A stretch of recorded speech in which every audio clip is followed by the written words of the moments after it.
for that last second touchdown saving tackle. And it's like, what would y'all call this, a hip drop tackle? Since it's that iffy spot, you know So what I'm saying? just imagine you a Rams fan. You guys tackle the guy at the 1.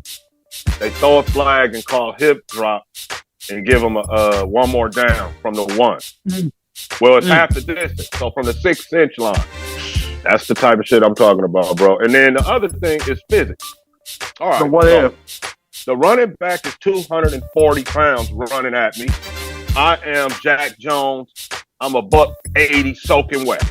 If I don't grab this one and drop my hips, how am I going to bring the 240 pound man down?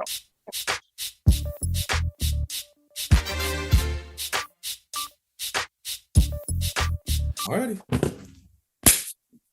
All right. What's up? It's your boy, JC. No, I'm just playing. It's your boy, Ant, but I'm for JC. As y'all can see, I got the background that says finally, because I'm back hosting again. I know y'all been waiting on this moment. But this is All Grind Sports Show, episode 97. Our host is out on vacation. So we're going to let him enjoy his vacation, do his thing, record the episode for him.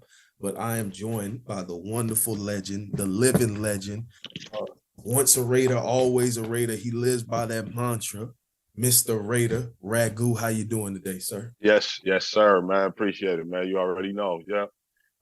Thanks for having me on, man. Can't wait to get going and just win, baby. Yes, sir. And if you have not, go follow the podcast. Go get your Raider content from Raider Ragu. They follow from Burners. You know where to catch us at, man. It's on all streaming platforms. The youngin will be in here in a second. He was out doing stuff today. He out in the mountains right now with some bad reception, but we're gonna go ahead and jump in. The sports junkie. Yeah, the sports junkie. Y'all know who he is, and as soon as he pops up on the screen, I'll introduce him properly. So we're gonna start off with the March Madness. Crazy opening round and second round, to say the least. That was firstly, sorry to my Gator boys. That one broke my heart a little bit. I was literally in the gym working out. I was doing back day that day, and I pulled down like this when he hit the 3 to tie the game. And I said, yes. I was like, yes. And luckily nobody else was in the gym in my apartment complex. And then less than 5 seconds later, buddy comes down, crossover, maybe a little bit of a push off, but sinks the bucket. I can't sneaky little, just to get some space. Get yourself. But like I said in the group chat, you can't leave the game up to the refs, bro. They had a 10-point lead. You allowed 100 points. You allowed 30 free throws. The refs were bad, but at the same time, you had the lead in the game. You can't relinquish the lead like that. I know it's March Madness and things get crazy, but I can't. I have nothing for them, unfortunately, because it was to your own doing. So, do you have what other games impressed you this opening round? Well, man, I've come to expect some first round, second round surprises. Really, I'm not even surprised because, of the one and done factor in college, where you can catch, you'll catch a talented team on a bad night, or you'll catch a more experienced team that can beat a more talented team in one given night. So I think that's what you end up seeing on some of these upsets. But I've been impressed though by the number one seeds that have handled their business, man. Yeah. Keeping the tournament kind of like how it used to be, man, where number one seeds losing before like the Elite Eight was unheard of, bro. Yeah. That shit was, let's be honest, man. 16-1, that shit never used to happen. But yeah, I think it was so crazy to see a team like talented, full of draft picks like Kentucky, who always has a loaded team because Calipari. Yeah. Recruiting. And that kid from Oakland, like they said, he shot 23s in that game. Some teams didn't shoot 23s in a game all together. Like the whole team. Yeah, he was out there exactly. raising. Like he was just letting it fly. He was like, fuck it. This is my only chance to shoot out. I ain't mad at him, man. That's how you got to do. But yeah, you know, UConn, UNC, Purdue, handling biz. You know, going forward, man, we should have some great games coming up. Yeah. So you had Duquesne's, is that how you pronounce it? Upset Duquesne's, my bad. Duquesne's upset BYU. That was a good one. And then also Yale upset Auburn. That one surprised me. Yeah. Now I had a lot of fun watching the Grand Canyon team as well. No, them boys as well. Them boys play like, hey, like you out in South Central, we finna get it back in blood. Like, hey, no blood no foul unless the whistle blow. We gonna keep on going. They were, like they said, 1-on-1, 1-on-2, 1-on-3. But hey, it was working. I was just like, shit. They play some tough. I had a lot of fun watching them, man. I was rooting for them. As, you know, Cinderella story. Bama ended up being a little too much for them, but that's the tournament, though, man. You know, that one great stories. Done factor just makes it so much more interesting because at that point now you have these kids playing their heart out because they know if we lose this, it's over. We have no choice. You also have the kids who, hey, this is our only moment where this might be the last basketball for me. It's my senior year. And the majority of the kids, that's the case. Yeah, exactly. Yeah. That's the case. Yeah. Like we said, there's 450 roster spots in the NBA if they carry 15 people. So, and most teams carry 12.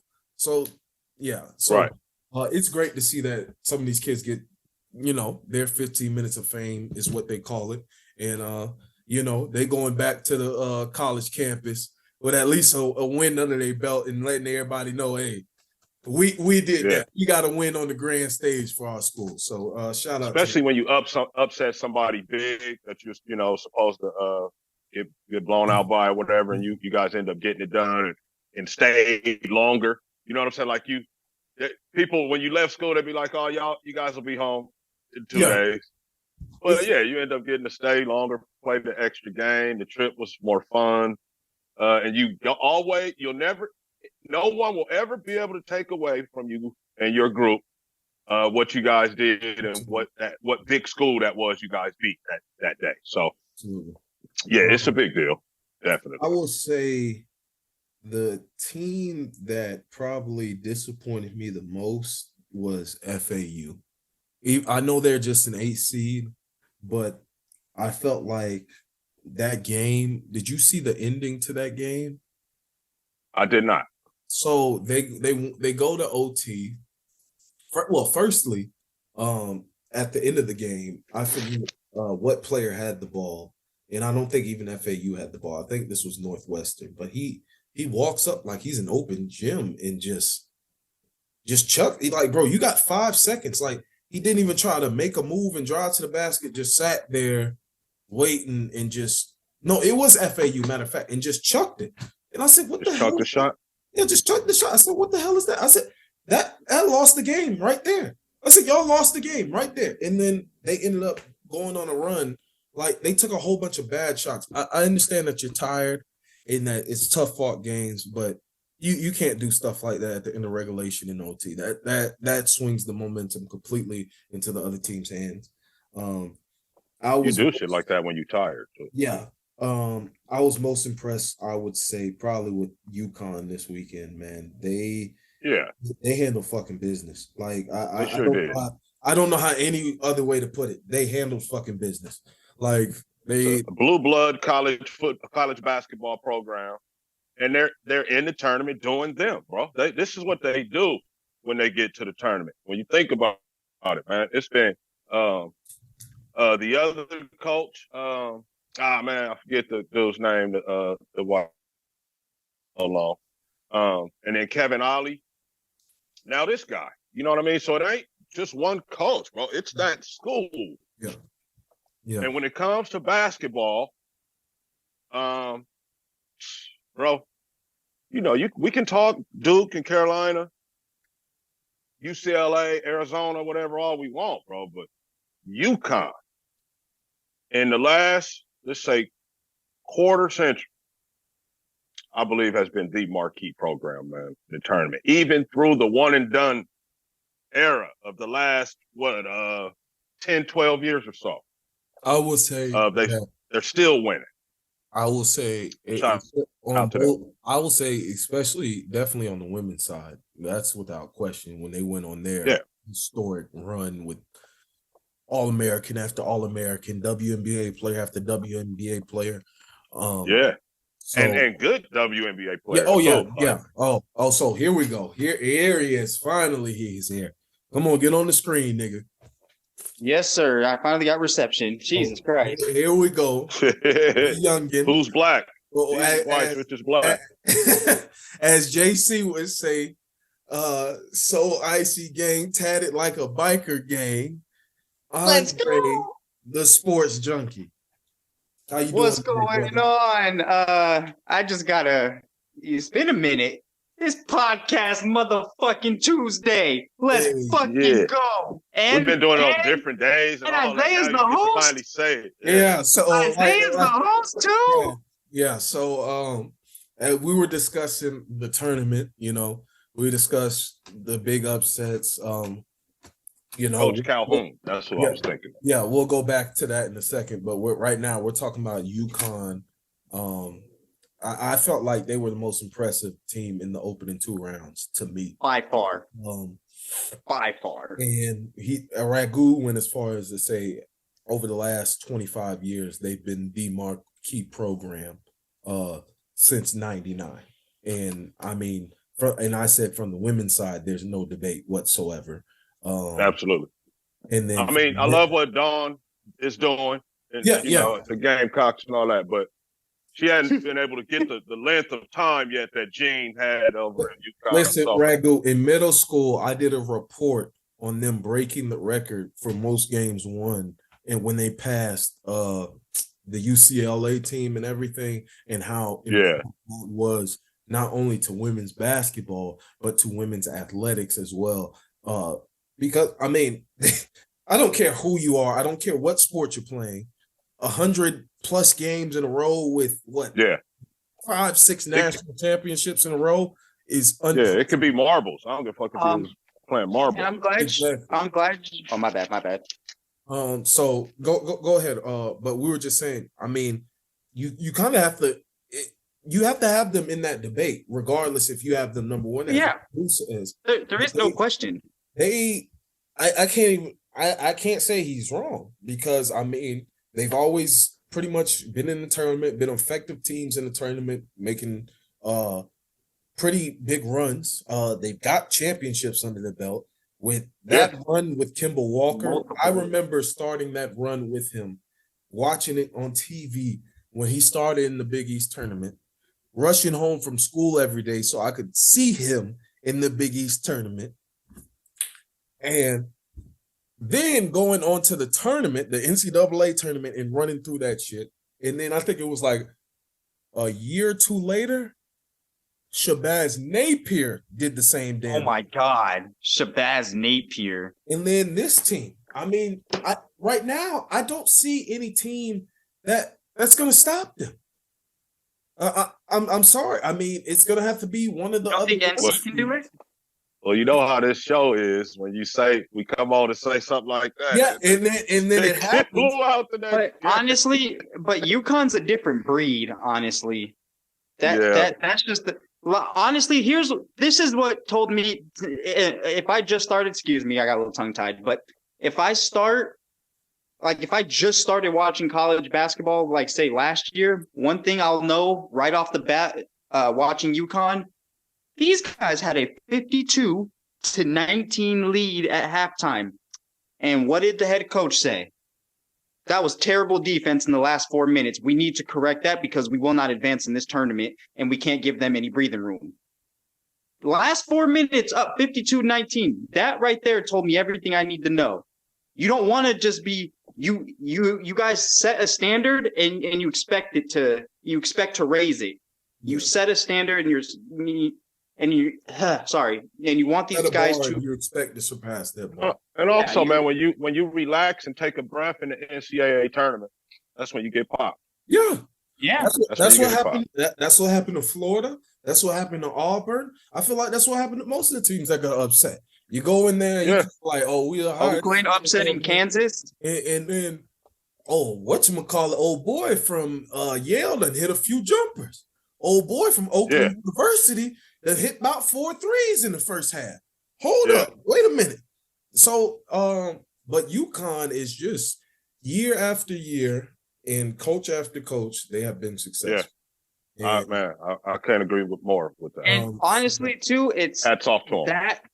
That front office and coaching staff, they're demanding a lot out of those kids. So, and when I say demanding a lot, I don't mean that in a negative way. Yeah, God, these kids are answering. Yeah, these kids are answering the bell. They want to be here. They want to win championships. So that kind of just separated. I was like, man, you're up 52-19 and the last 4 minutes, you're like, that was terrible defense. We got to correct that. You call yourself a basketball player and you enrolled at the University of Connecticut. You know what time it is. You know what I'm saying? Yeah. You know and it ain't time to slap around. That's for sure. Hell no, they'll send you home. The last you'll be off the team. The last team to go back is my Gators, and that team had 3 NBA players. 17 years ago was a back-to-back. And it also only 3. Well, 3 that stayed. It was about 4 guys that went, right? But hold on, let me see. Both big men, and then that one little slasher dude. He had a decent career in the league too. He moved around a little bit. Get his name. Along with they had Corey Horford. So. Okay, yeah. Oh, my bad. They did have a few more that went to the NBA, but didn't. You think Kyle Korver? Didn't really pay. No, Horford. Al Horford. Al Horford. The main names is Al Horford, Corey Brewer, and Joakim Noah, but they did also have Maurice Spates. Okay, yeah. I was talking about Corey Brewer. That's what I was saying. I forgot. I did forget about Spates. That's my bad. I forgot about Spates. Yeah. But Joakim and Horford, they stayed quite a while. Horford's still getting there. Yeah. Teron Green and Chris Richard also went to the NBA, but they didn't really pan out. But they were definitely good players for that team. And that was the team UCLA couldn't beat. Yeah. But this UConn team seems to be the same. They have quite a few NBA players. I'm not gonna say all of them are stars and everything like that, but they have some players that could end up in the NBA as role players. I do think that who said that this week was just wild. Said that UConn could beat a few NBA teams right now, and I don't know why we do this shit because, brother, no, they would lose to the Pistons by 50 right now. You always caution easily with saying that, especially in football. That, brother, nah. The even if the UConn's entire starting 5 is NBA ready players, they're not beating that team. Sorry, no, not happening. But nonetheless, bold statement. Bold. Nonetheless, they're in the Sweet 16. I got them repeating right now. Till I see something different in the Sweet 16, I got them repeating right now. But shout out to all the teams in the Sweet 16. Yeah. Hold on. So we got all our 1 seeds intact and all our 2 seeds intact. Pause. So the big dogs of the tournament are pretty much handling business. The lowest seed is, and that's what I was saying. Yeah. The lowest seed is a 6 seed in Clemson. So some upsets here and there that help Clemson and maybe San Diego State and NC State get there. But, oh, my bad. NC we got more of a my bad. NC State is the lowest seed at 11. But they were the only team to really make a run. So and they're going to lose. You think they'll lose to Marquette? Yeah. They've been playing I don't know, bro. It's the tournament. Big Anything Dog can in the happen. middle might have something to say about that. He playing like Zach Randolph right now. Come on, Rag. Big Dog in the middle balling right now. That team is hooping right now. Who knows? We'll see. Maybe they'll go on the what's his name type run, Jimmy V type run. You know what I'm saying? Hey, Sometimes a team hits their stride just right on time, and that could be the case. That could be the case with you. This is Iowa State. No, that's NC State. Iowa State. NC State. NC State is the 11th seed. All right. So alrighty. All right, moving along. Watching Caitlin last night too, man. Oh yeah. Oh yeah. So we got to touch on the women's tournament too. So pause. Yeah. Well, I guess if you touch it on women, I guess. Oh yeah, it's okay. My bad. Hold on. Super pause. Hold on. Hold on. Super pause. Women, no, thank you. No. Because that makes it sound creepy. It makes me sound like a creep out here. No, super pause. Thank you, Ragu. Woo, brother. You saved him, bro. We go touch on them. You saved him. Wow, I was geeking, boy. What? Wait till JC sees this. Boy, oh my God. Boy, I'm not gonna live that one down. For the women's tournament, there wasn't really any big upsets. Besides the Middle Tennessee State upset in Louisville, but then they lost to LSU. You know what I'm saying? And but that's pretty much it. That's usually what happens in the women's tournament. Duke did upset Ohio State, which was surprising when I was in the gym. I did watch some of that game. Did USC win last night? Let me see. USC. Yes, they beat Kansas 73. Yeah. So we have Caleb Williams was at that game. Yeah. We have most of our stars still out there. Paige Buchers at Connecticut, Juju Watkins at USC, Caitlin Clark at Iowa. A plethora. My girl from Notre Dame. Yeah, I was about to. A plethora of stars still at LSU. Old girl from Notre Dame. I can't think of her name right now. And then the plethora of stars that are in South Carolina. I mean, there's the girls tournament is going strong, just as the boys tournament is going strong as well. It's so many basketball games on at a time. I cannot keep up with everything. So you can't possibly. There's a lot of good basketball going on. So the girls tournament will resume on the 29th. And I believe the boys Friday is what? Let me see. Hold on. When is this? The boys tournament will resume on the 28th and the 29th. So Sweet 16 tomorrow. So the girls will play on the 29th and 30th. The boys will play on the 28th and 29th. Pause. So that's pretty much. I mean, it just wasn't any crazy upsets besides the Middle Tennessee and the Duke upset of the higher seeds in the women's tournament.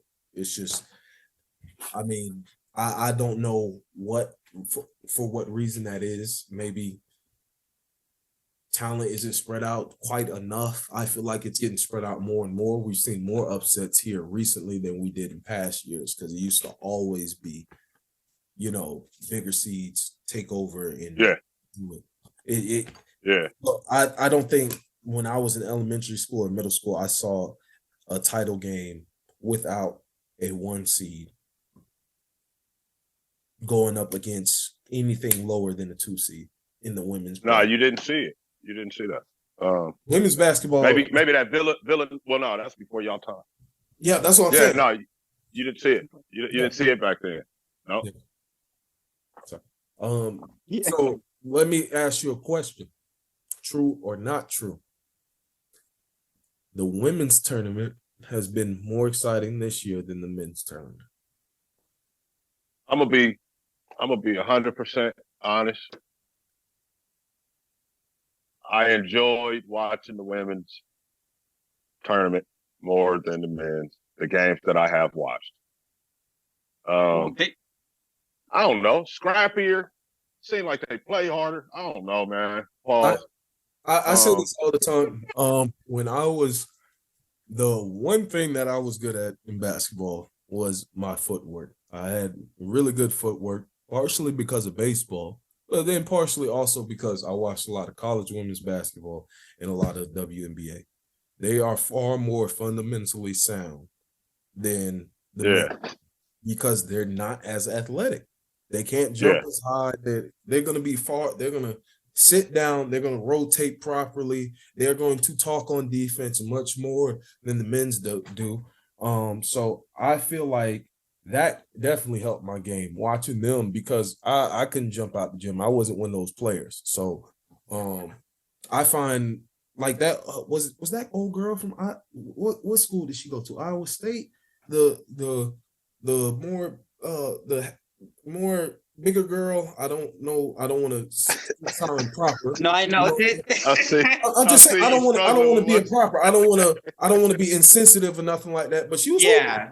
I'm saying she was fundamentally sound basketball. I'm finna use my body, box out, get these rebounds, go straight back up. 18 for 20. 18 for 20. Wait, hold on. I didn't see the stat. She went 18 for 1-8 and 2-0. 1-8 and 2-0. 90% from the field. From the field, my brother. Fucking way. I didn't see that. I knew she was going up. I didn't see the stat. 6 feet of the basket. Like, bro, like they. What? She was hooping. 18 for 20? How many points? She had 40. She had 40. She had 40. 30 of them was inside the dotted. Yeah. She might have made a little 10, 12 footer a couple times. Yeah, she had 40 and 12. 40 and 12. If you go back and watch that game, straight back down, no, drop step, come here, layup, or get the rebound, one dribble, go back up.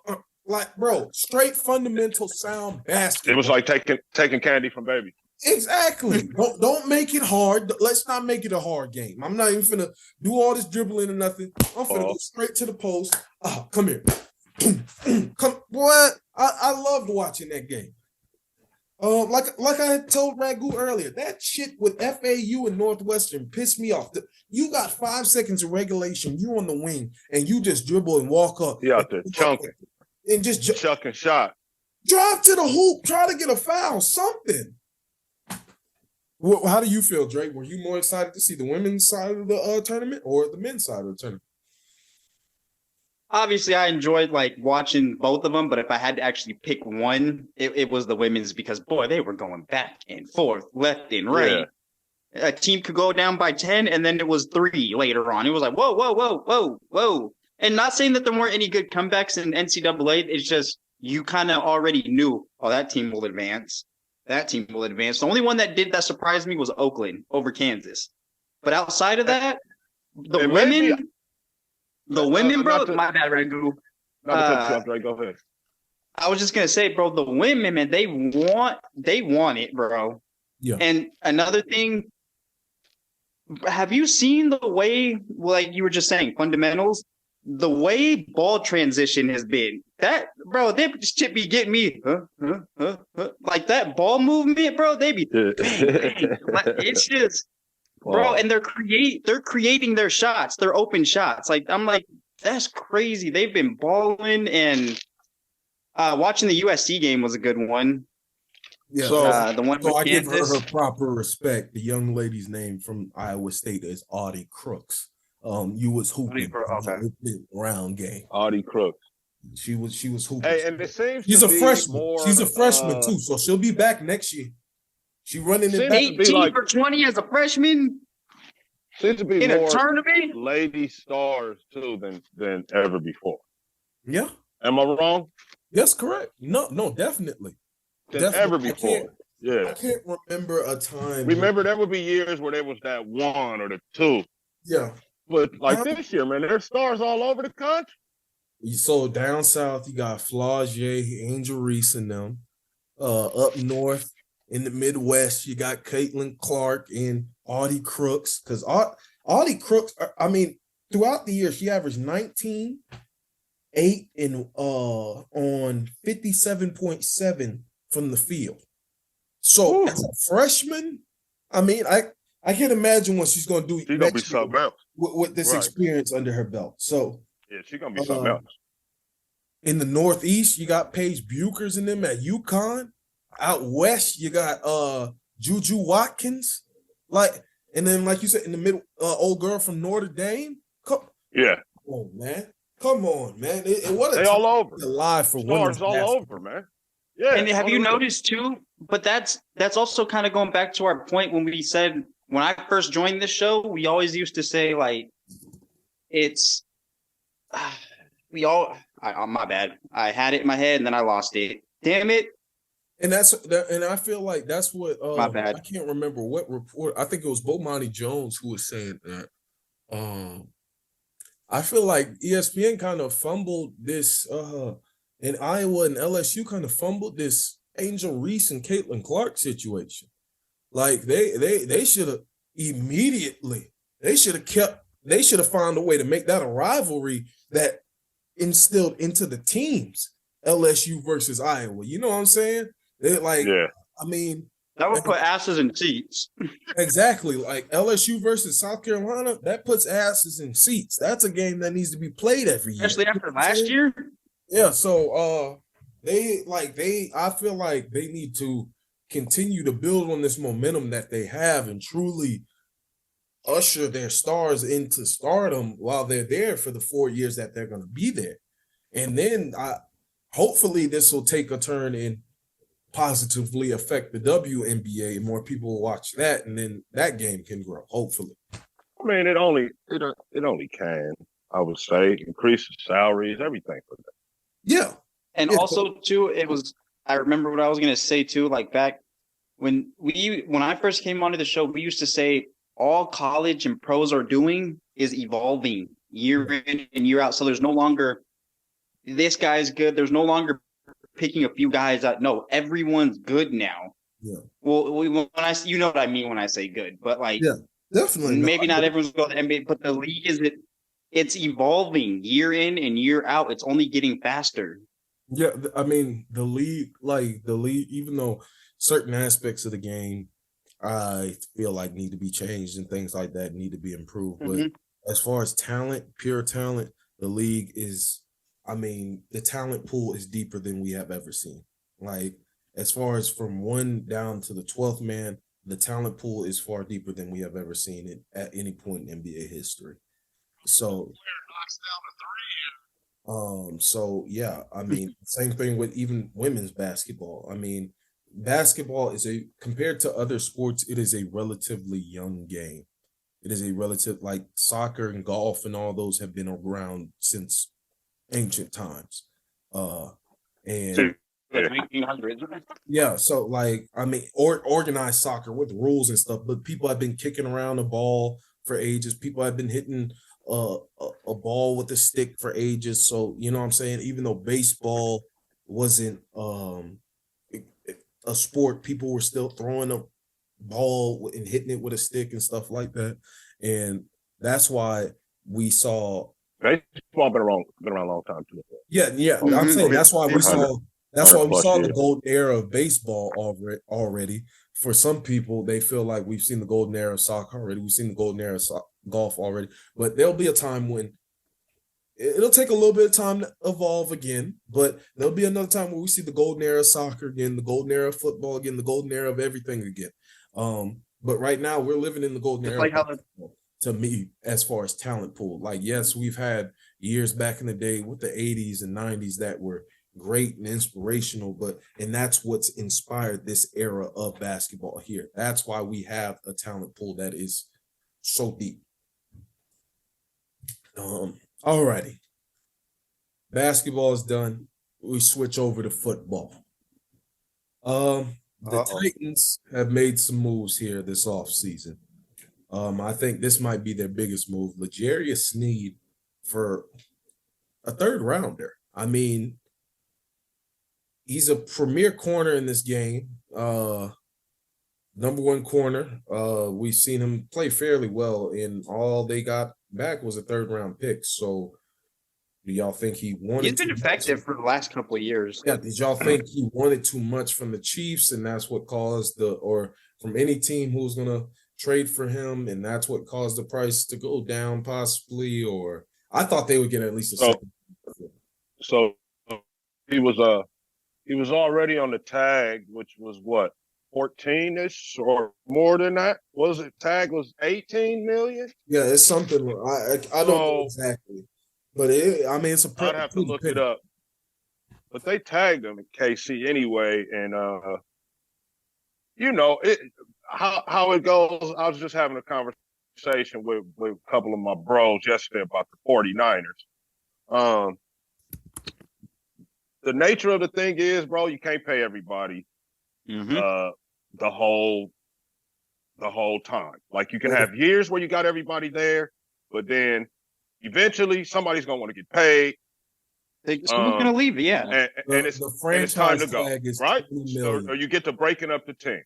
Yeah. So Isaiah on the show 2 weeks ago on the Follow from Burners, before we got Christian Wilkins, we had the wish list of Chris Jones and Christian Wilkins. Chris Jones immediately got signed, right? Yeah. So that kind of was the writing on the wall for the Jerry's, man, I think. Yeah. Chris had been franchised and even sat out, right? Remember, held out, was it 2 weeks last year? That's correct. So it was clearly like Chris's time to get paid, and boy, did he get paid. And it's just one of them situations where they couldn't break off L'Jarius and him, and then going forward, they was like, let's get a 3rd round pick for the guy right now while we can.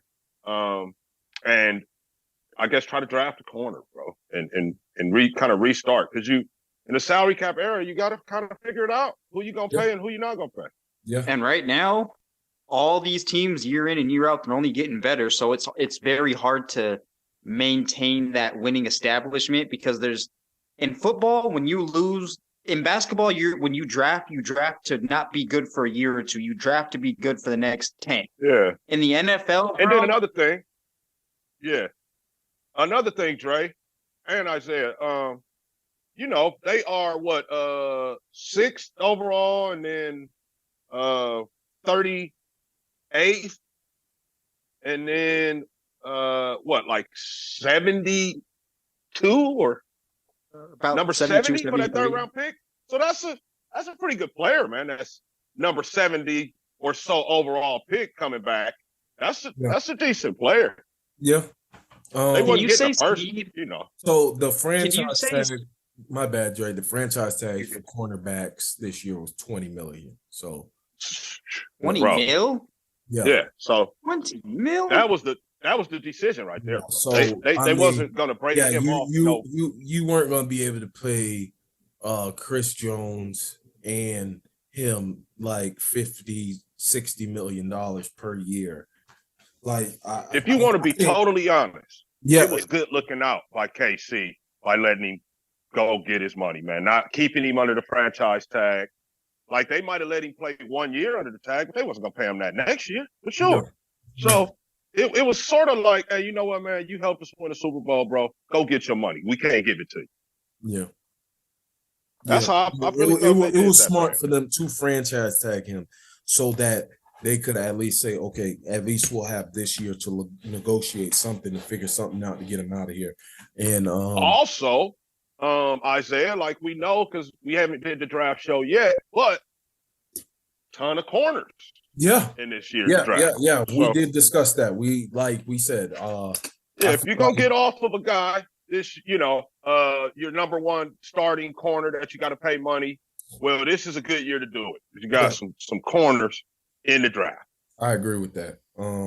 And like I've said on this show on Follow from Burners, I've said numerous times, I would take the D-line is more important than a cornerback to me. For sure. Because they get pressure and make the cornerback's job easier. Because you can make somebody look good if they only got to cover for 2 seconds. You know what I'm saying? The corners ain't gonna make the D lineman look good. No.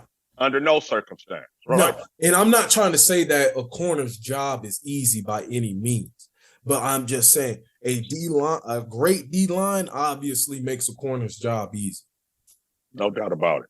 So I'm sure anybody that doesn't agree with that doesn't know what the hell. I'm sure all the DBs in our DB room were screaming and happy when they saw Christian Wilkins coming. shit. They were like, bet. I'm finna have my best year. When they saw Chris Jones coming back, the rest of the DBs like, bet. I'm good. I'm straight. So the DBs for the Rams right now are crying a bit because AD gone. They like, shit. Now I gotta cover for 4 seconds for real. You know? Exactly. Yeah. So I think my bad, Dre. I feel like maybe it was a little bit. I don't think he necessarily wanted too much, but I do think that, like you said, Ragu, it was they can't pay everybody situation here. And the Titans knew that they couldn't pay everybody. So they're like, I know y'all want a second, but how's a third sound? And then the Chiefs are like, well, shit, yeah. I mean, y'all do got to pay him. And, you know, so they met in the middle. Go ahead, Dre. The Chiefs also lost that, the dude, Gay. Was it Willie Gay Jr.? Oh. Yeah, to the Saints. The Saints. Yeah, Him and it was to the Saints. So no Gay, no SNEAD. He was actually close. And it's crazy. He was the third linebacker that I wanted for us, Ragu, if we didn't get Devin White and Patrick Queen like we did. Yeah. Alrighty. So we got a few rule changes and one rule that stays the same. So do y'all want the rule that stays the same first, or y'all want to go through the changes first? Go through the same. The Okay. one that stayed the same first, and then go. Okay, so tush push remains illegal. It was if you weren't an Eagles fan, most of them did not like the tush push. How do y'all feel? Stop it. You know what I mean? I don't mind it, man. Ain't nobody got hurt yet. Well, Mahomes, I think, did. I mean, I completely agree. I felt like this was going to be the shortest out of the rest of the ones anyway. So I'm glad y'all chose this. Because 4th and 1, that's pretty high percentage anyway. So stop it, bro. Yeah. For any defense or defensive coach that's watching this show, just take the advice from what Isaiah and Ragu said. You guys are so sick of it, right? Stop it. Fucking stop it. Don't cry. Make it bitch, 4th and 2, and they won't do it. They won't go for it. And you know what they do instead? Ragu? They bitch about it. I can't stop it. I can't do something about it. Figure out a scheme. I've seen a couple teams stack the whole fucking box to make that stop. Call the nerds at PFF and ask them what to do. It's crazy that even. I mean, like I've shared with y'all plenty of times about my sports through high school and shit, like getting drugged 96 to what was like 38 or some shit like that in AAU. And now the kids nowadays, once it gets past a certain limit, they don't show the score. They stop the game.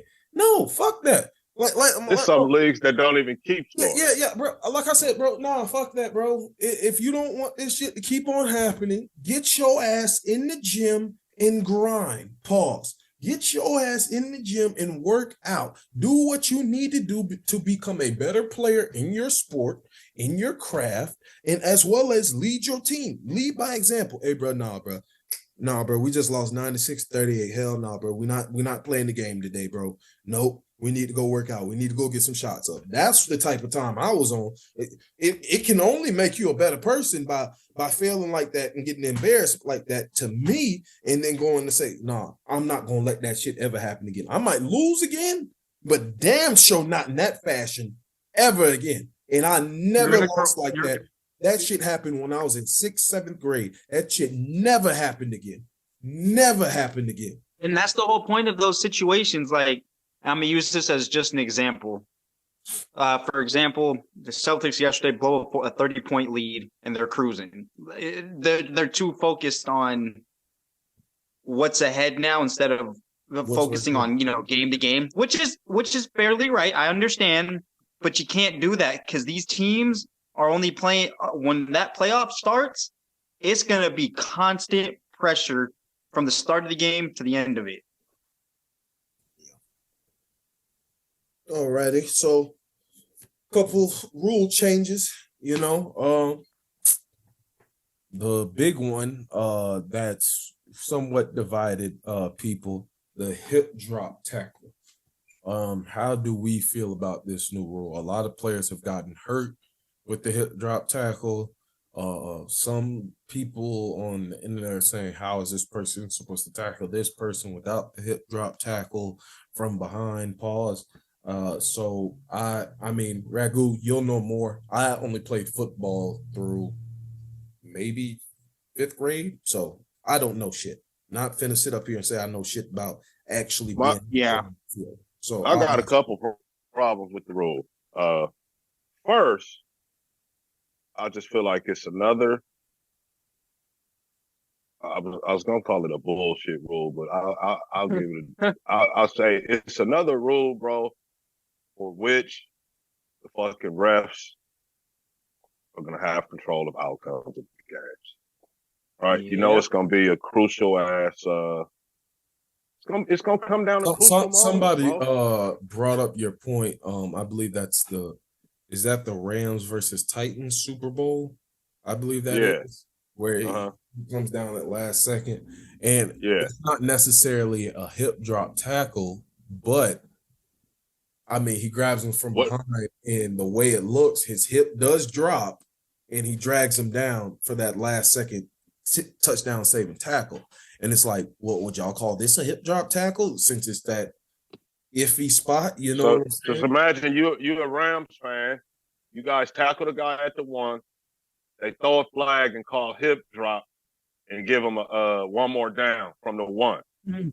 Well, it's half the distance. So from the 6-inch line. That's the type of shit I'm talking about, bro. And then the other thing is physics. All right. So what if the running back is 240 pounds running at me? I am Jack Jones. I'm a $180 soaking wet. If I don't grab this one and drop my hips, how am I going to bring the 240-pound man down? That's the 240-pound athlete that's been working out, squatting the whole gym. What are they supposed to do? What are the DBs supposed to do? Now, if you go in with your head, pause, that's targeting. Yeah. What are they supposed? How are they supposed to tackle these guys? You got to tackle a tight end.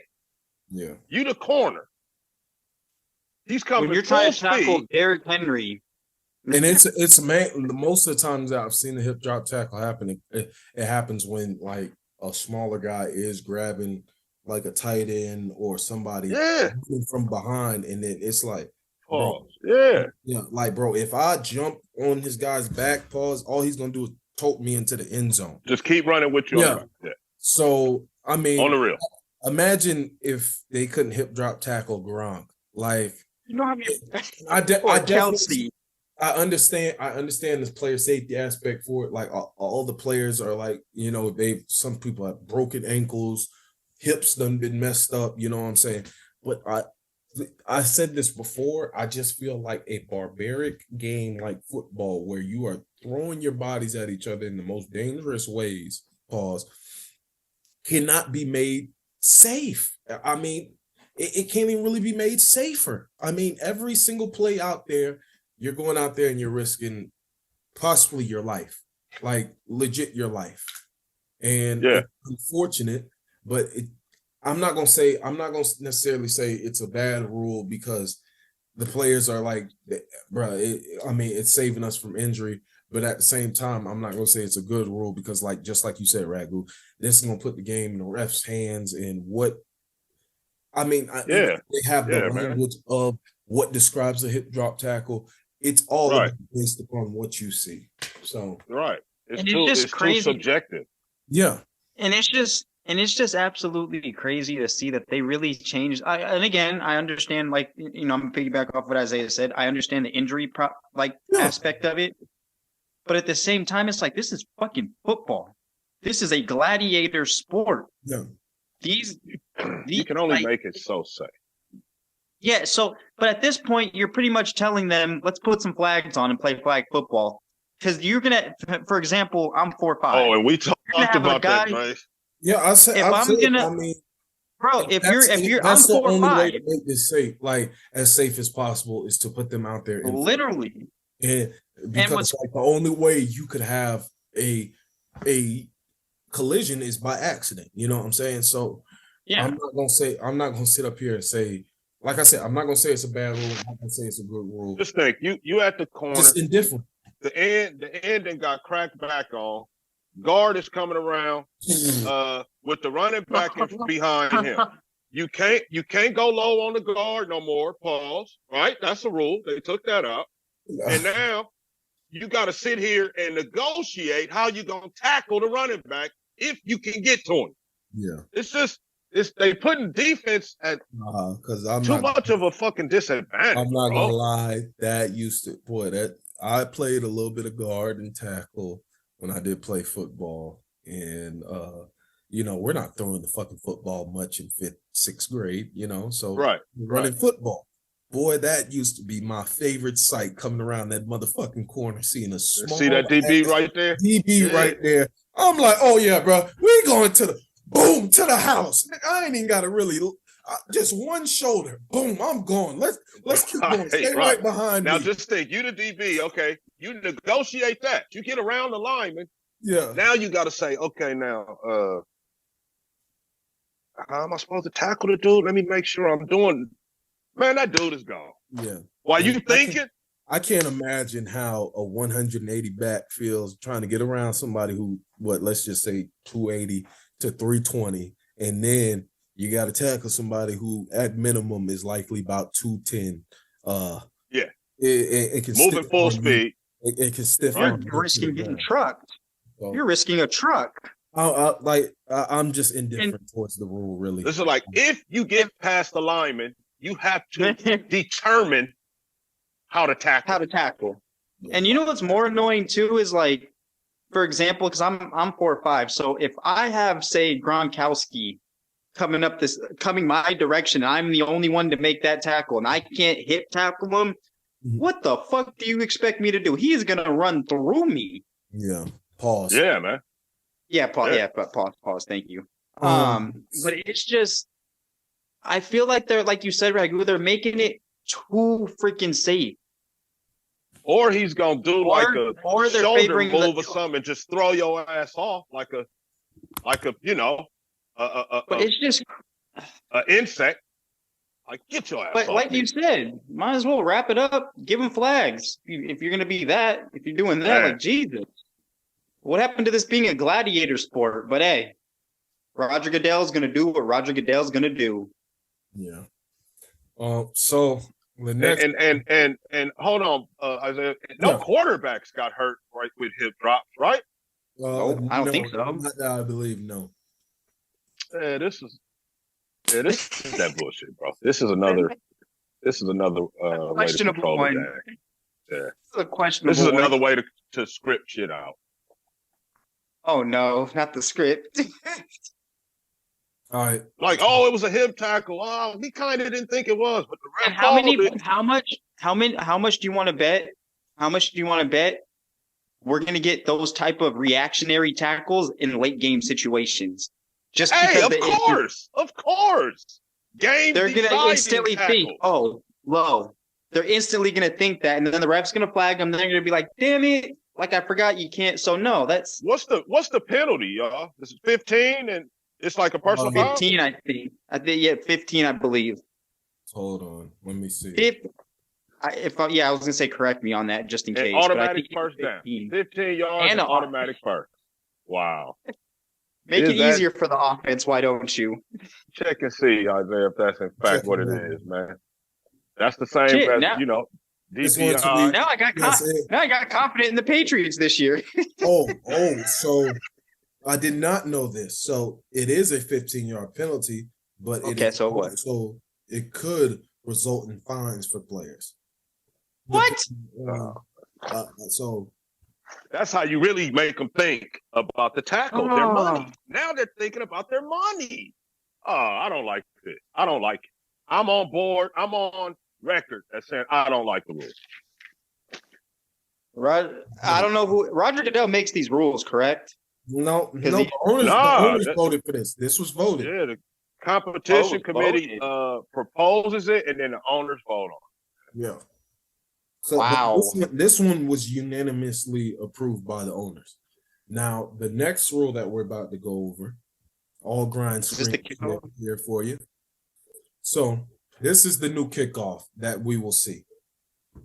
Not necessarily sure. I like it. What? Oh, my bad. So I can't do it full screen because it pauses the screen. But I can zoom in now. But I saw it earlier when you was doing it. Yeah. So you see, and both teams. Yeah, I like it. The kicker will start off at the 30. Both teams will line up 5 yards away from each other. This is the XF. So you have 10 players here, 10 players at the 30, 10 players at the 35, and the kicker at the other 30 kicking off. So then he'll proceed to kick who's to the returner, and then the return then starts. And they have to wait for the ball to touch his hands, correct? Yes.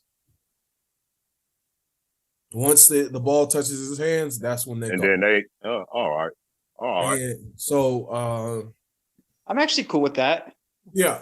So the receiving team is just sitting there looking at these guys. Them guys is looking back here at the ball, and once they start coming, then the receiving team tries to make the block. Yes. It's supposed to be so much safer because the receiving team and the opposing team is not running as fast. Your head doesn't have to be on nearly as much of a swivel. I feel like we might get a few more runbacks off this. Yeah, I do too, especially this year with them having to adjust to this. I know another stipulation to the rule was if you kick a touchback, it's pushed to the 30 as opposed to the 25. The out of bounds. Also, you kick out of bounds. Yeah, it's still at only to the 30 now instead of the 35. Oh, I thought it was it the 40 before? Yeah, I thought it was to the 40 before. So it's 35 now. So it was to the 40. They moved it to 35. So not as severe if you kick it out of bounds. Yeah. This one wasn't nearly. I'm not gonna say nearly as much, but it wasn't unanimously approved. I know the Raiders are one team that opposed to this kickoff rule. I don't know about any other teams, but I know the Raiders were one of them who opposed this rule. So how do you guys feel about the rule? I know Ragu said he liked it. What about you, Dre? I like it. I feel like it's safer and it's gonna have more significance to the kickoff return game. And we're gonna see some big returns this coming season, I think. We're going to see more than 21 yards worth of punt return yards. Like that. Yeah. It takes the formality of the kickoff. Like right now, the kickoff is only like a necessity. Like it's like they only do it because they have to. Yeah. Now this is going to take it back to actually being part of the game. Yeah, I agree. agree. Well, there's not. Have you ever noticed too? There's ever since the kicking rule that they've been using. Have you noticed we get what? How many returns out of a game? You hardly get any. It's one so if you're lucky. Yeah, it's so low. Like, bro, I don't even know because somebody did a breakdown of that. Like, dude, we have 16 yards of punt return. 16 yards of punt return. I was like, ooh. And if you think about it, over the years, returns have been some of the most exciting plays in football. Yeah, kickoff returns. Yeah, Devin Hester, especially Devin Hester. And he was more of a punt guy, but still, even the kick, man. Yeah, the kick is still a big thing. So with this, I feel like late game, you just scored to go ahead or whatever. Now you kind of got to kick it to the guy, right? You can't do and then he's got to block it right there. So it's more of an opportunity to fuck around, run it back, and tie the game back up or take the lead yourself. Mm-hmm. So as special teams coaches develop blocking schemes and shit, this is going to be something cool, I think. Yeah, I agree. I think something new. Yeah, yep. I say at least I say year one, we're definitely going to have quite a few. This upcoming football season, when they're first starting to make adjustments, it's going to get crazy. I feel like. So okay, we all like that. Get some special teams coaches hip tackle. Either get a job or lose their job off this shit. Especially the hip tackle, man. People are going to be getting penalized like crazy, especially in late game situations. Yeah. So It's Yeah, so reactionary. I'm 1-1. I hate the hip tackle shit. I love the kickoff. Okay, that's The fair. kickoff will be exciting because it's bringing it back, like Ragu said. It's bringing it back into the game. Yeah. Now we'll get to. Now it'll be a little more exciting and. If we're being honest, the games. kickoff basically went away the last few years. Yeah, it really has. Yeah, no one was returning it anymore. They kick in the end zone and they're told to just kneel. They just put their hands up. Yeah. Or fair, yeah. Behind them, they just walk off the field. Yeah. Like, what's the bro? And that should be so annoying too. Because I know as an NFL player, that must be one of that is such a waste of time for me to run out there, stand there, let the ball go behind me, and then go sit back on the bench. I ain't gonna lie, it ain't too bad for a payday though, because the vet minimum. Oh no, yeah. I know the vet minimum at least $1 million. So shit. Yeah. One meal to race your homie down to the goal line. The dude next to you, y'all trying to see who can get down there first for the $1 million. And you know what's funny? I can honestly, like the kickoff that we had before this one, I can honestly see players doing that. Hey, bro, whoever gets down there first gets $1 million. Oh shit, okay. Made it a little. I've seen Abdullah and Bolden. That was Abdullah versus Troy Polamalu. That was funny. They race all the time, man, on the kickoff. You might as well. Each kickoff. Hey, bro, we got $5 on each kickoff. $5 on each kickoff. Yeah. Make it down to the goal line first, get the $5. Or whoever make it down to the goal line first got to buy lunch there or whatever. Yeah. So and you see them like going through the goal line like they like they racing.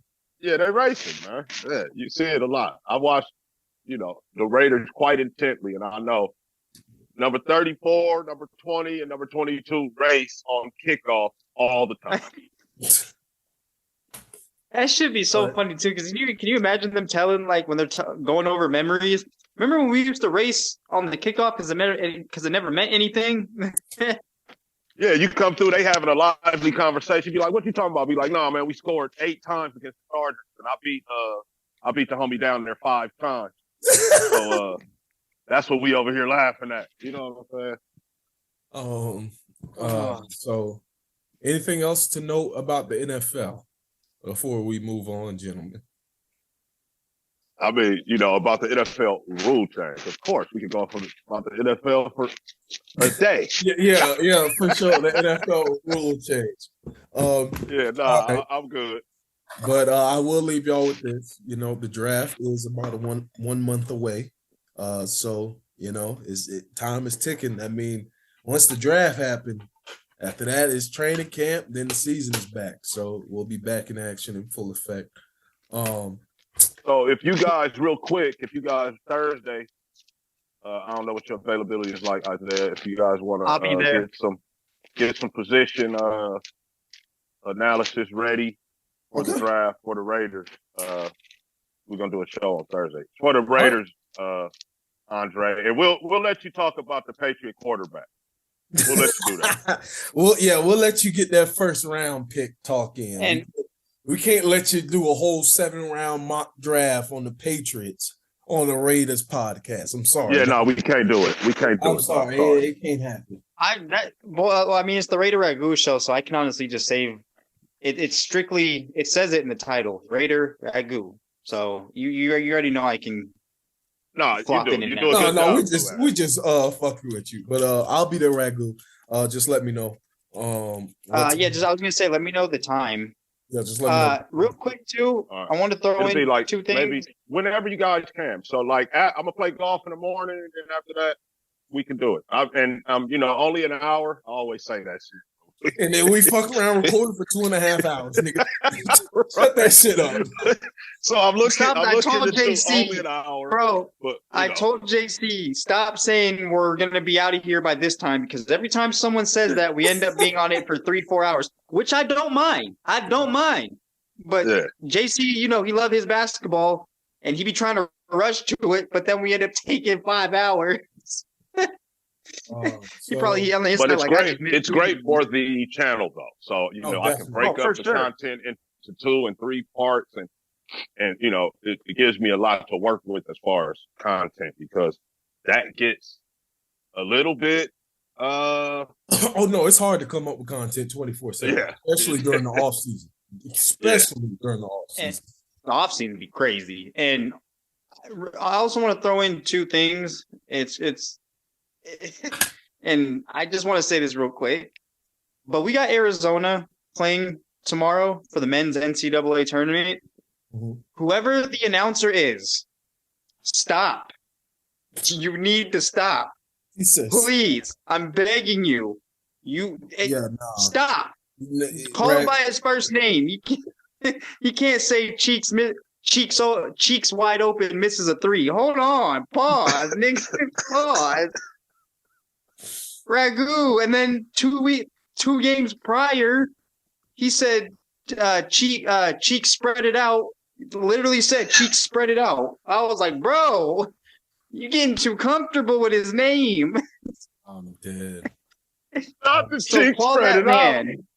out. Call that man and ask him if you can call him by his first name, because now you're getting too damn comfortable with it.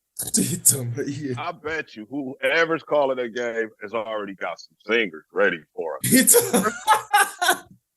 I know I would.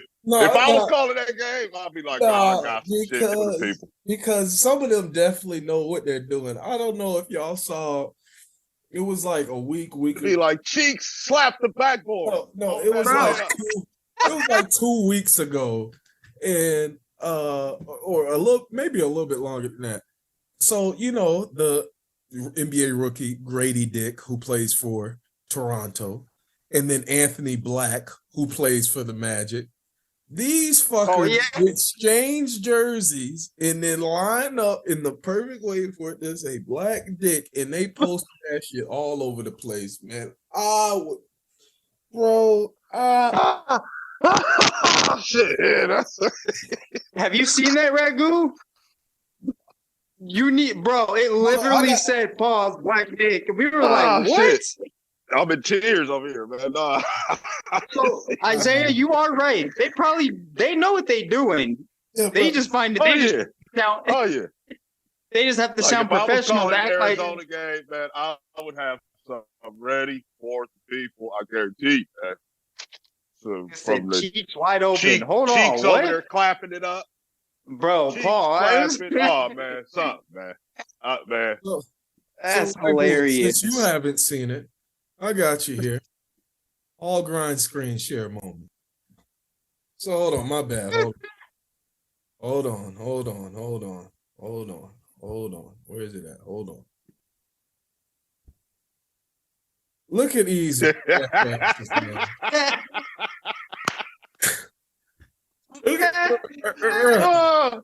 Oh man. And look how they looking. You can tell they know they doing it. They know they doing that shit, man. Like, bro, they know they doing that shit. Like, come on, man. Come on. You had to be that vulgar on national television and then post it. Come on, man. Then you can immediately be like, what? Exactly. They opened the floodgates to the comment section because the comments it didn't matter. It didn't matter which way you put that. Black Dick or Dick Black. Pause. It still would have been crazy. Last thing you could tell how Dick Paul was looking. Yeah, great. They did that shit on purpose. Oh yeah, they were like, if you saw the video leading up to it, Anthony Black jets over and gets a cameraman after he has a discussion with Grady Dick, and he's like, Grady Dick is like, no, line up this way. You got to be on. I'm like, y'all. Oh yeah.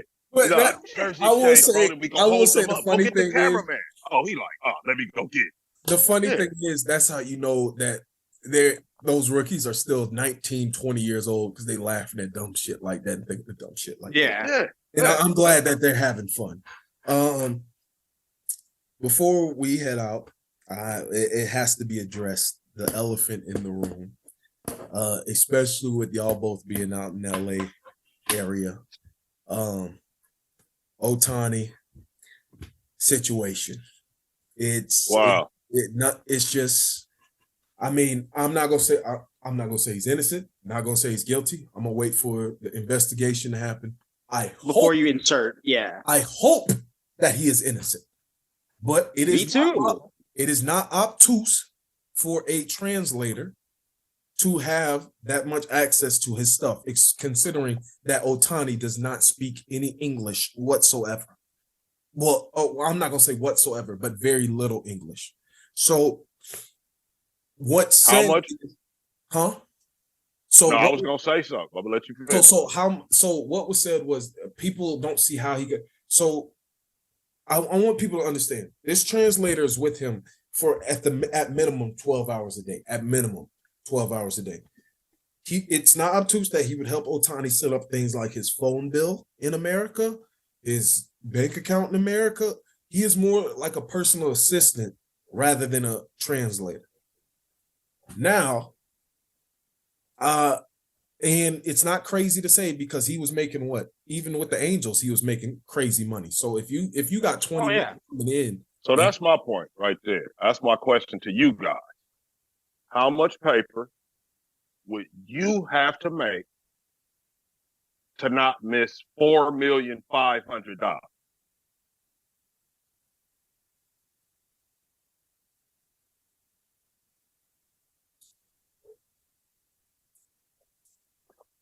That is a good question. I ain't gonna lie, you asking a different type of nigga than Otani. So man, nah, bro. You a dude with bread. So, because with me, I'm gonna be like Pablo Escobar with it. I'm missing a stack. Bitch, where my shit at? but so at the same time, my response was Bezos, maybe.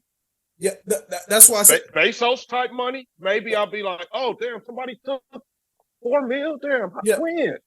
Yeah, so but my thing other than that, bro. I said that's why I was like, because I can see him not checking his bank account every single day. I can see that. But at some point, after a couple months here and there, it was 4 years. Million. Like you said, 4 million. I don't know how he was hiding it or what, because he must have been the only one reviewing the accounts or whatever. Yeah, talking like that. Account or something like that. The only way I could truly see that Otani didn't 100% know at all is if this guy is going to him with him to the meetings, and if this guy is telling him, oh, he's missing money and he's mistranslating shit. Do you understand what I'm saying? That's the only really, because after a few months, you should have been able to pick up. Okay, I got 100,000 missing here. I got 10,000 missing.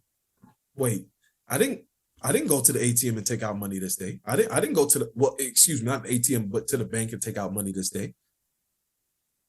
Right. Yes, it starts to raise questions like, where's all this? You have to at least check to see, like how did he get away with it for so long is what I'm trying to understand. The only way I could see is if he is mistranslating and just completely lying to Otani. So I'm not, like I said, I'm not going to say he innocent. I'm not going to say he guilty, but until right otherwise, now, it doesn't look good. Does anybody know how they got caught? I ain't gonna say they.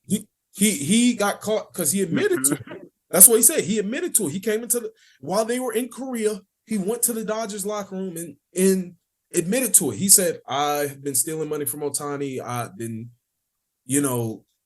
I took all this money to. I have a gambling addiction." And I mean, they came back from Korea, and that was the scandal on the plane while they were coming back. So unprovoked, not we're investigating you, nothing like that. The man just walked in and said, "Hey man, I've got a confession to make. I've been doing this."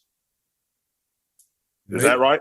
Maybe he was feeling guilty. I don't know. That's why I'm saying it. But as far as you know, there was no investigation that prompted him to come clean. No. This sounds fugazi, and Shohei is in on it, and the Dodgers are finessing this. That's what that sounds like to me. I'm not going to lie. Why do you all of a sudden come in and say, "Hey man, I've been taking money"? That's what I said. The only thing is that he felt guilty. That's the only way. You didn't got away with $4 million, bro. Why today? Matter of fact, why today? Why that day? Why I'ma just feel bad, man? I done got to the $4 million mark, and I feel bad. We done flew to Korea, and I really feel bad over here in Korea for whatever reason. And I'm just gonna go tell on myself. That or somebody else in possibly the Dodgers organization, because they said the Angels like had him. They said on like their card, like, you know, the booklet and everything where you have everybody who works for the Angels and stuff, and the college and what their role is with the team and stuff.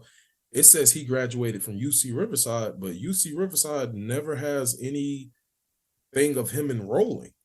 Of the interpreter? Yeah, of the interpreter enrolling. Like they said he never went to our college. Damn. So the only other, like you said, it does sound fugazi. The only other ways that I could see is A, he felt guilty. B, somebody in the Dodgers organization ran background checks and shit and saw that, and then they was like, let me do some research. Matter of fact, let me call Shohei's people and let them know this. And then somebody in Shohei's team maybe did some investigation, looked at all the accounts and shit, make sure, and they like, hold on, this nigga missing money. And then it proceeds. You tell him, or I will. That's that could have been it. They probably way. That's the only that one seems more. He was given an ultimatum. I would believe that more than him being guilty and just admitting that he stole $4.5 million. Yeah, we fly to Korea and then over here. That's just. I'm just saying it's unlikely. That's much more plausible to me. Yeah, too. It's extremely unlikely for him to just feel guilty and just say, "Oh, I stole $4.5 million." But it is unfortunately. So you know how you get the job sometimes, but all of your background shit ain't came back yet, right? Yeah. And some people have got to tap on the shoulder, like, "Hey, you need to holler at it." You know what I mean? So maybe you're right. Maybe they already cleared Shohei, right? And Yamamoto now. Now they trying to clear all these handlers, right? Because they got more than just interpreter. They got more people around them. Oh, yeah, so hell yeah. You're a professional franchise like the Dodgers, worth billions of dollars, literally. You're vetting all these people that's going to be traveling with your team and shit, right? And then, like you said, they come across the discrepancies in this dude's path, which causes them to dig a little deeper, which causes them to turn over another little leaf, and boom, they find out. Say they found one or two transactions, and then went on and said, "Hey man, let me just go ahead and tell you what I've been doing." Yeah, like that makes more sense. That makes more sense. That's what I feel like. The him just grew a conscience all of a sudden and told on himself. That's why I said. It's extremely unlikely. It's just a possibility. Like I see, like that's a 0.00000 as many zeros. It's a low possibility. Like you done got away with 4.5. Yeah, you just gonna walk in. Even if I felt guilty, I'm sorry, I ain't saying shit. They gonna have to catch me because I know I'm going to jail. I'm going to jail. So fuck. Matter of fact, I'm gonna try to quit and get away from you before I just go tell them. Exactly. So I believe that some allegedly, or I should say something very similar to what you described happened, man. I'm hoping that's what happened because regardless, fact of the matter is Ohtani is one of the best baseball players I've ever seen, even when he wasn't in Dodger blue. And it pained me even more if he was guilty in Dodger blue. And now that's going to be associated, that's more fuel to give people to hate on him too. Exactly. It's going to automatically be associated with the Dodgers forever. And then now Ohtani's never going to the Hall of Fame. Ohtani's never going to play another game ever again. And it would suck. You'll be a meme. Yeah. You'll be a meme. It would suck. Like not only just for the Dodgers, but for the game of baseball, it would suck. Yeah, Ohtani is one of the biggest stars, if not the biggest star in baseball right now. And Ohtani seems like the most clean-cut guy. He just doesn't seem like that kind of person. Hey, but that be the people who doing the wildest, crazy shit. So, like I said, I'm not going to condemn him. I'm not going to say he's guilty, but I'm not going to say he's innocent either. I don't know. So, Once the I hope investigation, he ain't the one with the gambling problem for real. yeah, And that his boy just fell on his sword on him. yeah, that's what I'm hoping. And honestly, I was gonna say too, like, and with that whole thing going on, it's just kind of crazy to see because it's like he came up with a lot of fucking money, lots of it, and it's something is there's something missing. Like he just came out and was like, "Hey, this is what's going on." So Dre, both of y'all, there's something, man, that I like to do in these situations. Okay, and I'm gonna just lay it out there. What if these was two brothers? Would they be getting the benefit of the doubt of? Would Shohei be getting the benefit of the doubt of not knowing? I ain't gonna lie, hell no. I ain't even gonna lie. We are on this oh. podcast, and we are going to say that, and I'm strongly standing by what Isaiah just said right now. Like I agree, it would have been like he bro, it would have been bro, yeah, and it's gonna be all over the news. Like, I mean, I'm not gonna say Otani's getting the benefit of the doubt right now because everybody like, nah, bro, this shit sounds fishy, bro. Like, nah, bro, he knew, like, nah, ban his ass. Yeah. Then Pete Rose need to be in the Hall of Fame. So, I mean, I'm just right now. I really hope because let's be honest, gentlemen. If you spent $700 only to find out that, man, this motherfucker is about to be banned from baseball, you would go to the interpreter and say, "Hey, man, look, this is what we gonna do." I'm just saying. If I'm the Dodger brass, I get Otani and his interpreter in there and say, "Hey, man, this is how this has got to happen." And this meeting never happened. That's true. And here's the script. Here's what you say. Here's your briefcase of cash to shut up and not say nothing about this ever again. You'll get a payment like this once a year, every year. Don't say shit. And don't go on social media showing how good you live. Yeah. Just live your fucking life. Matter of fact, go get another job. It'll be wired straight into your account every month. Hit like crack. Oh yeah, no, bro, you're fired. Yeah, you're fired for real, for sure. But yeah, the briefcase would be. Matter of fact, it's already at your crib. Yeah, it's at your crib. It's on its way over there. That shit coming from a wire from some place called the Maldives or some shit like that. and you ain't never gonna be connected to the Dodgers ever again. So never. I mean, like I said, I don't know what could happen. I mean, at the end of the day, even if they come out in an investigation and say he's innocent, we still won't 100% know the truth. The only people who know the truth is Otani, Ipe. That's it. I mean, really. And the bookie, whoever was booking the gambling. And I know if we can get to that bookie. Also, too, we get the bookie on camera. Yeah.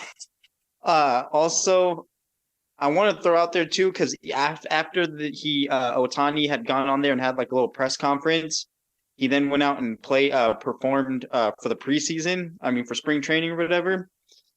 Now you know how when teams get mad at you, like for example, when the Astros cheated, people started throwing pitches at them and stuff like that. Oh yeah. What I do not like, and I understand your anger. But the last team it should come from is the Angels, the team that just did nothing but wear you down year in and year out. My bad, Dre. What the fuck? Nigga, let's just say Otani was throwing games for the Angels. It didn't take much.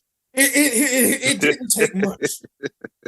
Because him and Trout could go out there 8 for 10 combined with 4 home runs in 8 RBIs, and y'all would still fucking lose. So 9-8.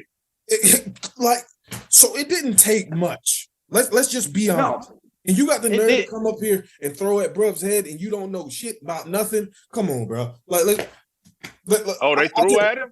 They threw straight at his head. Yeah, preseason game. He beamed the news report when I was watching it. He goes, Otani at the plate after going through that investigation. I mean, going through that press conference, almost gets his head taken off. And I was like, out of all fucking teams to do that, it would be the Angels. You petty asses. You're just mad because he's going to possibly win a ring. I hope they don't, but you're just mad because he's possibly going to win one with them. My thing is, I don't remember hardly anybody. And your franchise, the Angels, has never won one.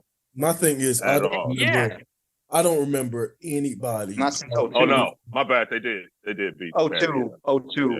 They beat the Giants. Yeah, that was a good World Series, though. My thing is, the whole time during the fucking Astros and Red Sox debacle and shit, I not once truly saw anybody throw at any of those players' heads for real, beating them. But the only one I saw who did that shit was Joe Kelly. I saw Joe Kelly, mean Joe Kelly, who pitches for the Dodgers. Oh, yeah. He got up there. And the thing about it was, the reason why I had respected Joe Kelly so much. And they threw him out the game. So yeah, because he played for the Red Sox the year that they had cheated. That boy went straight up there to his former teammate. Because the hitters and pitchers don't talk to one another. They not worried about that shit. He went straight up there and let it fly straight at his motherfucking head, boy. And I've never had respect for Joe Kelly more than any other MLB player in the league right now. Because if you were a pitcher for any other team besides the Astros, you should have went straight up there and took that shit and just said, fuck it, I don't give a fuck if I get thrown out. I'm throwing this bitch as hard as I can at his motherfucking head. So refresh my memory. What did Boston get accused of? The only thing that happened to them was Alex Cora got fired, and then literally a few months later got a job offer. What are they actually saying they did? They did the same thing that the Dodgers did. Yeah. That the Astros did? But the Astros, beating on the trash can? To say what the... Oh, they did the same thing. Alex Cora was in Houston the year before. They won the World Series. Then he became the manager of the Red Sox. They won the World Series doing the same shit. You want to know what's crazy though? When they did let him go, we always said it that there was going to be a team desperate enough. They're not going to give a fuck if it taints them or not. Yeah. If you got that postseason experience, we're going to hire you. Fuck the background noise, and that's what happened. It wasn't even the beating on the trash cans. It's the fact that you're using fucking video cameras out and you got one of your officials or some shit sitting out in center field some fucking where with a high grade fucking camera. Yeah, he's throwing a fastball. Well, the monitor in Houston was halfway up the tunnel, so you could sit there and look at the screen and then bam, bam. Yourself. They didn't even need to involve anybody in Houston. You know what I'm saying? That's what they did. Say the locker room is here, the clubhouse. You come out the hallway to go to the bathroom. They had a TV like halfway in the hallway. No. What I'm saying, Ragu. What I'm saying is, like even on the TV, you can't really see what he's calling with his hands. You know what I'm saying? Yeah. That motherfucker was out in center field with some high-grade binoculars or camera, whatever the fuck it was, zoomed right in on the catcher's hand and figuring out what the signals are. So by second, third inning, smart. You done got the start up. And then Altuve had that buzzer on. Yeah. And then once they were at second base, I'm okay with it. If there's some way you can let your hitter know he's throwing a fastball. Because you're at second base and you done decided, but using an actual fucking buzzer or some shit, like nah, bro, fuck no. When he hit that home run, it was like, don't take my shirt off. Man, come on, bro. They all need their ass whooped. But I mean, you can't really. I mean, a win is a win technically, but I get where you're coming from. It just pisses me off. Like, bro, they got no punishment for it, bro. They got 2017, man. I felt like something, bro. None. It's funny. I'm glad you brought that up because that's all it goes to. That's what it takes, though. It doesn't take much for you to get a job if you're at least halfway decent. Even if you got fucking 3 playoff appearances, they're gonna be like, you know what? Screw it. We need him. We'll bring him over. Maybe he can help. And when they do get fired, because not Cora, what was it? AJ Hinch? Yeah. Yeah, AJ Hinch. He was fired, and then the following season had a job with the Detroit Tigers. I was like, whoa, hold on. You know, man, what that is. We could sit up here and talk about that for days. Yeah, that's the good old boy network right there. Gentlemen, I thank you for shooting with me. It's been wonderful as always. I'm glad to be hosting. Hopefully I can do this again soon. I know. But JC, well, we love you, brother. We miss you. I hope you're having a good times out there in the Turks and Caicos. Don't forget my seashell or rock, nigga. And go Lakers, go Dodgers, go Raiders. And you thought I was gonna say go Rams. I was about nigga. to say, Nigga. Hell no. I'll see y'all next time, my boy. I'll see you on Thursday, right? Click out. All right, for sure. Peace.